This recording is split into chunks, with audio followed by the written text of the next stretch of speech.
ค่ะดิฉันแพทย์หญิงเจนจิตพิชัยลักษณ์ตอนนี้เป็นอาจารย์ประจำหน่วยเวชศาสตร์ทางเพศภาควิชาสูติศาสตร์นรีเวชวิทยา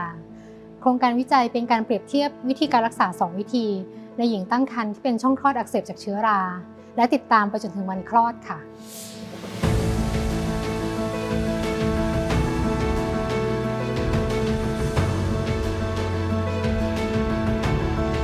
รางวัล R2R เป็นรางวัลที่แสดงถึงว่าผลงานวิจัยสามารถนำไปใช้ประโยชน์ได้จริงการได้รางวัลครั้งนี้ถือว่าเป็นความภาคภูมิใจของหน่วยงานค่ะ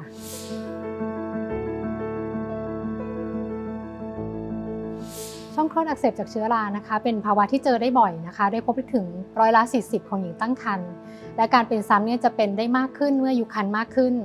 แนวทางการรักษาในปัจจุบันนะคะคือใช้ยาเหน็บโคไตมาโซลซึ่งเป็นเม็ดแข็งให้ในขนาดปกติหากหญิงตั้งครรภ์อาการไม่ดีขึ้นจะมีคำแนะนำให้ในขนาดที่สูงต่อเนื่องกันถึง7 วันทางทีมวิจัยคิดว่าการรักษาด้วยการให้ยาขนาดสูงระยะเวลา7 วันไม่น่าจะเป็นคำตอบในการรักษาหญิงตั้งครรภ์เนื่องจากระยะเวลาในการตั้งครรภ์ยาวนานถึง9 เดือนนะคะเราจึงคิดว่าวิธีการให้ยารักษาควรจะเป็นการรักษาที่ค่อยๆให้สัปดาห์ละครั้งนอกจากนี้นะคะยาในรูปแบบใหม่ซึ่งเป็นลักษณะของโอวูละลายในอุณหภูมิกายมีส่วนประกอบด้วยน้ำมันมะพร้าวน่าจะเป็นคำตอบที่ดีต่อหญิงตั้งครรภ์เพราะน้ำมันมะพร้าวมีฤทธิ์ในการลดการอักเสบและลดอาการคันในหญิงตั้งครรภ์ได้ด้วยค่ะผลลัพธ์ของการวิจัยนะคะพบว่ายาตัวใหม่มีประสิทธิภาพในการรักษาที่2 สัปดาห์นะคะไม่แตกต่าง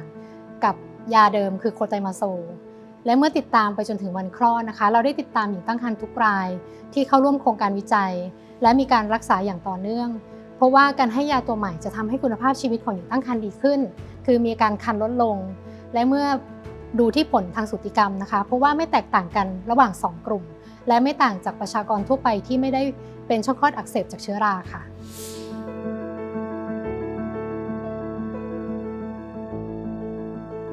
การเก็บผลงานวิจัยครั้งนี้ค่ะได้ดำเนินการเก็บครบถ้วนเมื่อ3 ปีก่อนนะคะหลังจากนั้นเราก็ได้ใช้แนวทางการรักษาหญิงตั้งครรภ์ที่เป็นช่องคลอดอักเสบจากเชื้อรา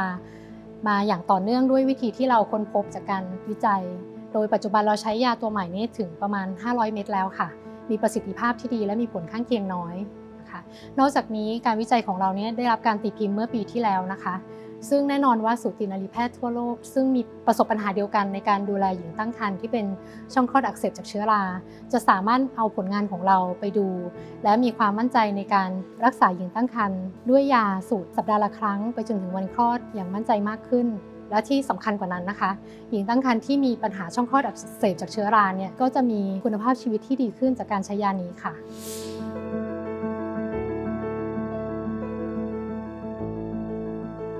หลังจากที่เราทำการวิจัยเสร็จแล้วนะคะเราค้นพบว่าการให้ยาเด็กทางช่องคลอดสัปดาห์ละครั้งจำนวน2 ครั้งมีประสิทธิภาพที่ดีกว่าการให้เพียงครั้งเดียวดังนั้นเราจึงได้ดำเนินการวิจัยต่อยอดนะคะซึ่งกำลังอยู่ในช่วงของการดำเนินการวิจัยนอกจากนี้นะคะทางหน่วยเวชศาสตร์ทางเพศมีแนวทางที่จะเสนอข้อมูลที่เราค้นพบไปยังราชวิทยาลัยสูตินรีแพทย์แห่งประเทศไทยนะคะเพื่อจัดทำแนวทางปฏิบัติสำหรับการดูแลหญิงตั้งครรภ์ไทยที่มีช่องคลอดอักเสบจากเชื้อราต่อไปค่ะ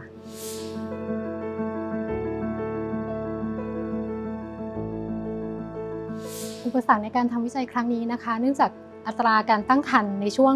3-5 ปีที่ผ่านมาลดลงอย่างมากนะคะดังนั้นจำนวนอาสาสมัครที่เข้าร่วมโครงการวิจัยก็มีน้อยลงเราจึงดำเนินการแก้ไขโดยการที่เราขยายระยะเวลาในการวิจัยนะคะแล้วก็มุ่งมั่นที่จะทำงานวิจัยจนสำเร็จค่ะ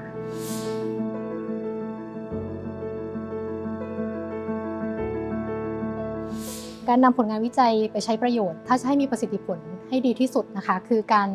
นำผลงานวิจัยเข้าสู่แนวทางปฏิบัติในระดับประเทศนะคะซึ่งเรามีแนวทางนั้นอยู่แล้วแต่ว่าการจะปรับเปลี่ยนแนวทางปฏิบัติระดับประเทศจะมีรอบในการปรับเปลี่ยนนะคะดังนั้นอุปสรรคของเราคือเป็นช่วงเวลาที่เหมาะสมในการเผยแพร่ผลงานในแนวทางปฏิบัติอย่างไรก็ตามนะคะสำหรับผลงานตีพิมพ์ของเราสูตินรีแพทย์ทั่วไปสามารถที่จะอ่านได้นะคะ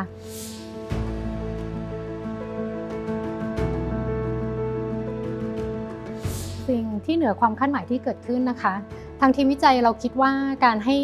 ยาเหน็บช่องคลอดสัปดาห์ละเม็ดในคนที่รักษายากไปถึงวันคลอดน่าจะเป็นวิธีที่ดีนะคะแต่สิ่งที่เหนือความคาดหมายคือมีผู้ป่วยรายหนึ่งในโครงการวิจัยของเราค่ะทุกครั้งที่เขามาเนี่ยเขาจะมีจำนวนเชื้อราในช่องคลอดจำนวนมาก นะคะเมื่อเราให้การรักษาเขาเราก็ยังคงตรวจพบเชื้อราในช่องคลอดของเขาอยู่ตลอดเวลาแต่สิ่งที่เรารู้สึกประทับใจก็คือว่าผู้ป่วยรู้สึกสบายดีไม่มีอาการคันมีคุณภาพชีวิตที่ดีค่ะนี่คือสิ่งที่เรารู้สึกประทับใจมากๆจากการวิจัยนี้ค่ะ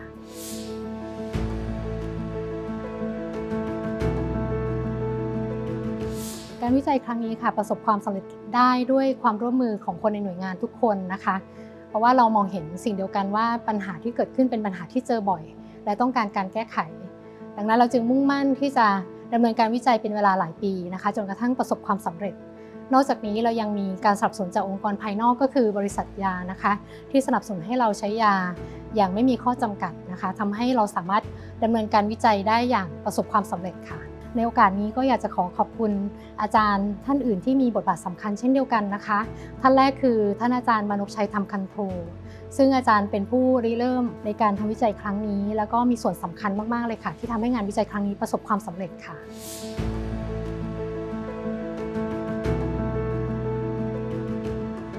เทคนิคในการทำงานวิจัยนะคะคืออยากให้ทุกท่านตั้งใจทำงานนะคะเรามีความช่างสังเกตว่าสิ่งที่เราทำอยู่ทุกวันนะคะสามารถที่จะทำยังไงที่จะได้ผลลัพธ์ที่ดีขึ้นหรือเปล่า